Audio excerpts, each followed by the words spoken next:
Si të veprosh, ashtu do të veprojnë edhe me ty. Një fshatar udhëtoi nga fshati i tij për në qytet për të shitur gjalpin e bërë nga gruaja e tij. Çdo copë gjalpi ishte në formën e një topi të madh dhe secila copë peshonte 1 kilogram.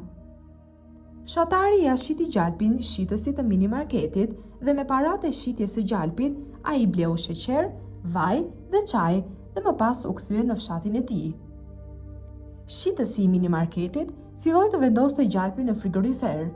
Në atë moment, ai mendoi të peshonte një copë gjalpi. Kur e peshoi, ai zbuloi se peshonte 900 gram.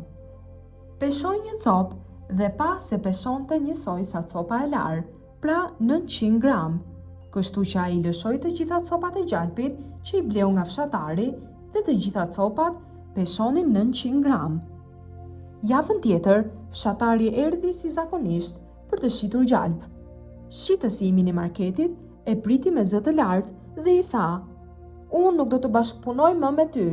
Ti je mashtrues. Të gjitha copat e gjalpit që më shite peshonin 900 gram, kurse ti ma llogarite një copë gjalp 1 kilogram." Fermeri tundi kokën i trishtuar dhe i tha: "Mos mendo keq për mua. Ne jemi njerëz të varfër dhe nuk kemi peshore që të peshojmë 1 kilogram. Kur blej tek ti 1 kilogram sheqer, unë e vendos sheqerin që blej tek ti në njërën anë të peshores dhe në anën tjetër të peshores vendos gjalpin.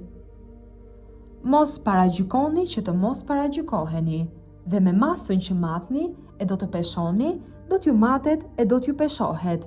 Pra, si të veprosh, ashtu do të veprojnë dhe me ty. Allahu na thot: o ju që keni besuar, më njanoni shumë dyshime, se vërtet disa dyshime janë gjunah."